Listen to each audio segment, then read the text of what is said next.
24শে জানুয়ারি 2026 বাংলাদেশ ক্রিকেটের জন্য একটি কালো দিন, কালো অধ্যায়। যেদিন আইসিসি ঘোষণা করে স্কটল্যান্ডকে বাংলাদেশের বদলি দল হিসেবে যুক্ত করা হচ্ছে। এবার বাংলাদেশের 18 কোটি মানুষ বিশ্বকাপে দেখতে পাবে না তাদের প্রিয় দলটিকে।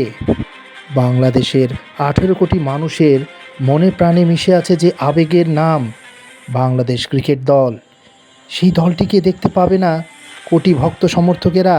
তা কী করে মেনে নেবে কোটি প্রাণ ক্রিকেট প্রেমীরা, যেখানে আইসিসির স্বেচ্ছাচারিতা ভারতের হয়ে নিশ্চুপ কাজ করে যাওয়া আজ্ঞাবহ একটি সংস্থা হিসেবে কাজ করছে? কী করে হতে পারে তারা ক্রিকেটের নিয়ন্ত্রক সংস্থা? এক দেশের জন্য এক নীতি, তো অন্য দেশের জন্য তা ভিন্ন। প্রশ্ন হচ্ছে, আমরা কি এই যুদ্ধে জয়ী হয়েছি নাকি হার হয়েছে আমাদের?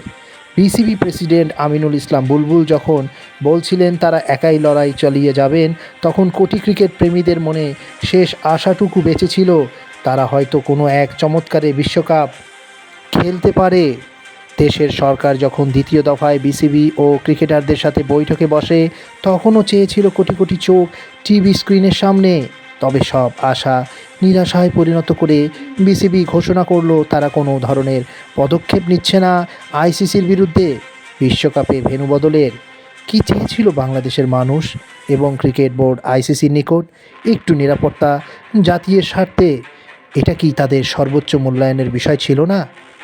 দেশের ক্রিকেটকে এগিয়ে নিতে ভারতের ন্যায় ক্রিকেটের প্রতি আমাদের শ্রদ্ধা ভালোবাসা বাড়াতে হবে, মাঠে খেলা ফেরাতে হবে এবং দর্শক উপস্থিতি গুরুত্বপূর্ণ।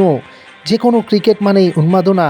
দেশকে ভালোবাসা প্রকাশ করতে হবে ক্রিকেটকে ভালোবেসে, এবং ক্রিকেটারদের দায়িত্ব হবে দেশকে উচ্চতায় নিতে, পারফর্ম করে দেশের জন্য বৈশ্বিক টুর্নামেন্ট জিতে দেশের মানুষের আস্থা ও ভালোবাসা অর্জন করা।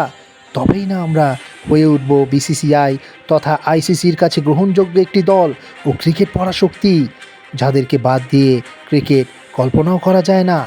মোহাম্মদ সামিরুল ইসলাম, স্টার ক্রিকেট বাংলাদেশ।